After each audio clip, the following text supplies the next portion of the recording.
Happy Easter, Chloe. Say it with more enthusiasm. Happy Easter, Chloe, and everyone else who may or may not want to.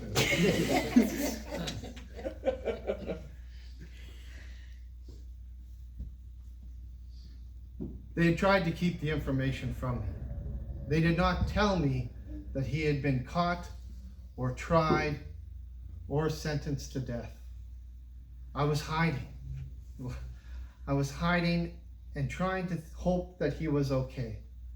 But when they told me what had happened, even though they told me, do not go, stay, for the Romans might be watching for you, they might be waiting, I left and I ran. I ran to that accursed hill. The only thing I could think of is, I knew I could not save him, but I wanted him to know that he was not alone before he died. Before he went into the abyss, to at least be able to look at a face that was friend, that loved him. I ran, and forsaking all safety, all caution, I got there only to see that he was dead. And all the life drained out of me, and I fell to my knees before that cursed cross. And I wept. He was the best of me. Where I saw despair, he saw hope. Where I was scared, I was always so scared. He was so strong and so courageous. Where I was bitter, he was joyful. Where I had lost all faith, he was faith. And now he was dead. And I did not even get to be there with him in his last moment. So I was there on my knees weeping when I felt a hand upon my shoulder. I turned and I looked. And the voice said, I am so sorry for your loss. Was he close to you? And I said, he was my brother. He was my everything. I saw that she had been with the group of women that was at the cross beside my brothers. And she, I wanted to be alone, but I could see that she was racked with her own grief. And she put her hand on my shoulder again, and she said to me, she said, my name is Mary, and I want you to know that the Lord, before he died, said that he would see your brother this very day in paradise. I'm like, what does that mean? And again, I was just going to tell her to leave me alone, but I saw that she was heartbroken as well. And then I looked up to see who she had been talking about, and I recognized him. It was that man Jesus that everyone had been talking about, my brother most of all. My brother had gone on and on about him. I had given up on any sense of faith. I saw the corruption from the priests, the hypocrisy amongst the Pharisees. I saw there was nothing at all in their teachings. But my brother, he would go on about this Jesus and how there was hope and there was grace and there was love. And I would say, my brother was a good man. To a point, my brother was also a thief, as am I.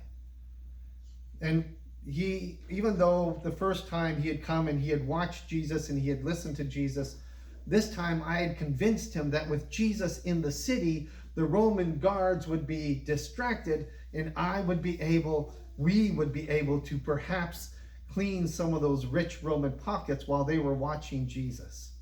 And though my brother really wanted to go and see Jesus, he humored me and said, okay.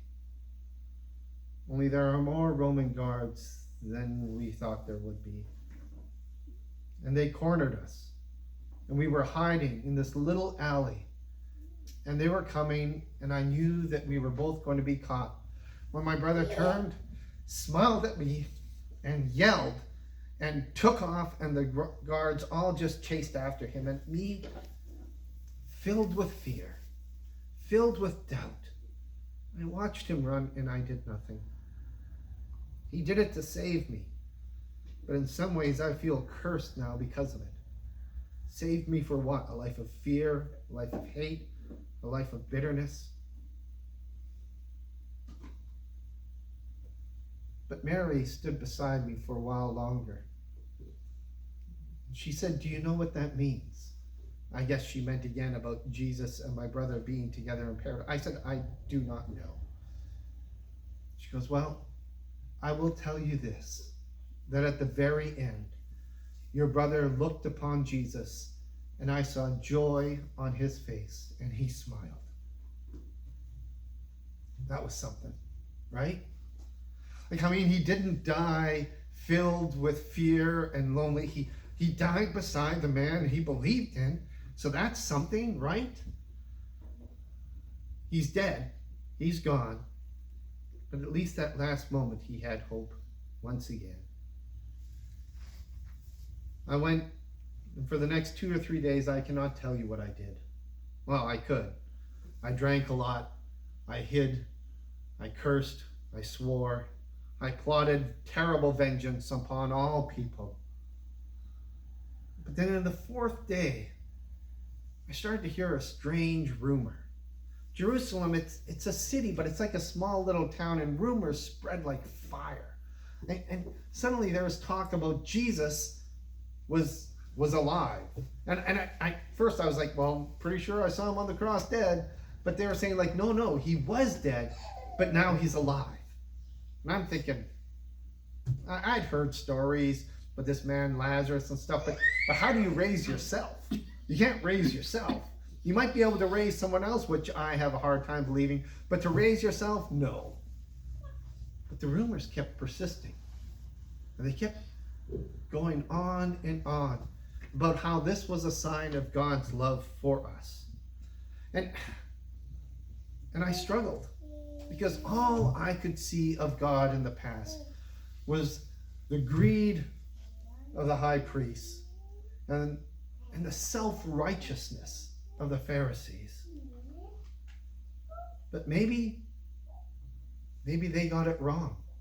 Maybe Jesus got it right, and maybe the fact that he was raised from the dead was God's way of telling us that he had it right when everyone else had it wrong. And so I started to become obsessed with this story. And I think because I felt so bad about my brother, I poured more hope than I should into this idea. And I went looking for the disciples. I finally found 1 or 2 of them, and they were hesitant, but they just smiled and said, "He is alive," and then took off. It wasn't until I ran into Mary again. And I went up to her and I said to her, "I'm starting to maybe understand what you have said to me about my brother and Jesus in paradise, but could it be true?" And she embraced me. Like, I didn't even know the woman. She just wrapped me in a hug, held me, and told me that he was alive, that he had been dead, that she was sure that he had seen my brother in death and now was alive, and was telling us that we were all no longer bound by death. Suddenly I started to think, I will see my brother again. I will have a chance to apologize. I will have hope. And so I followed them around like a lost puppy. And finally, we all gathered in Galilee. There was a whole group of them.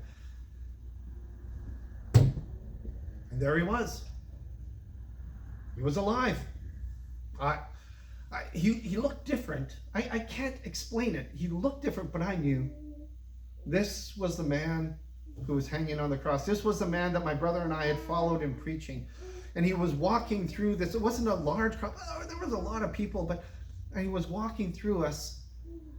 And when he walked past me, he smiled. And he said, to me that my brother is so happy for who I have become. He didn't say my brother was. He said it in the present tense. My brother is happy. All the anger, all the despair, all the hate that I have held on to my whole life, just it lifted. It was on my shoulders, and then it was gone. And I babbled like a child. And I said, thank you. And he said, no, thank you for who you are and what you will do. That was 20 years ago. For 20 years, I have preached. I have followed the disciples. I have been one of the followers. I have spoken and preached about a life that is eternal, about a God of love and grace. And I've watched what was a small group grow and grow and grow, constantly being amazed and humbled by the kindness, by the compassion, by the love of the people and of my God through my Savior, Jesus Christ. Tomorrow, as I now finally sit in a prison, I am told they will kill me. And while I like life, I would like to live longer, but I am not scared like I was all those years ago. I am not terrified anymore, because I know that as surely as I have seen our risen Lord, that death is not the end, that our love and grace of God is greater than anything this world can hold against me, and that I too will see my brother in paradise.